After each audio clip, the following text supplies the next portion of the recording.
Everywhere where they made an L cut, this tile split. All right, I'm Jason from Hamilton Tile. We're here for a floor assessment. The tiles are 36 by 72 nominal. We have quite a few things going on with this floor. Appears like there's no thin set underneath the hardy backer, which is required by the manufacturer. Right here we have several spots that show this. Your perimeter expansion zone is hard grouted in. That needs to be free and clear of any foreign material. We have cracked tiles. We have several throughout this entire job. It appears to be, it's at everywhere that there's an L cut or a corner comes together from the cut where they made cuts. Those corners need to be rounded instead of square. We have evidence of it looks like just a straight up square cut. Those need to have a nice radius to them to limit the amount of internal tension and it wanting to crack right there. So you have a crack here. You have a crack next to this register vent right here. Same thing right where that corner comes together. We also have grout separating here at this joint right here, either from movement from lack of support underneath the board, or there also needs to be internal expansion zones in the feel of the tile.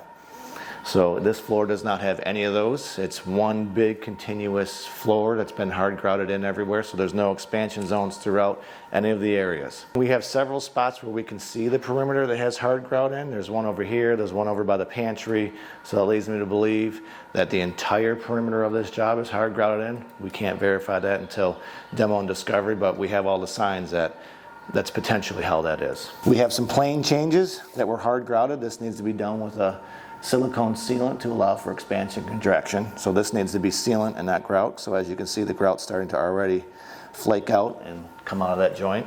So here's another area where we can visually see that it's hard grouted in the perimeter. Another example of where they made their L cut. This tile has split from all the way here and come over to the other L cut.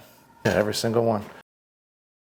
Then you'll see in the pictures above that there was no seam tape used while the installation of the backboard was going on, and that's required by the manufacturer.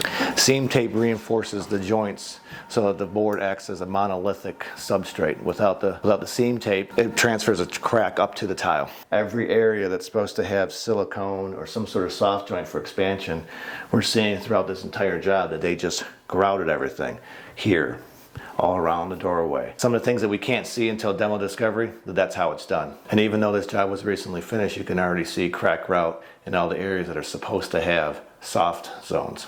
Everywhere where they made an L cut, this tile split. So when you make an L cut, all that energy and force when the floor starts to move is focused on this point.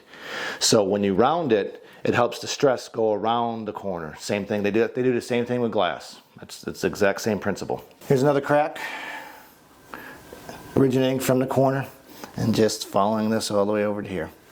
Cut tiles are supposed to be sanded smooth and jagged free. This one doesn't appear to be ever smooth once they cut it, so that's something else that needs to be done. Break your rooms up into quadrants. So generally speaking, every room that you do is its own square quadrant. You want to put an expansion zone right here. So that way when these floors expand and contract at different rates, that energy has somewhere to dissipate itself into. You can't just do one whole big continuous floor.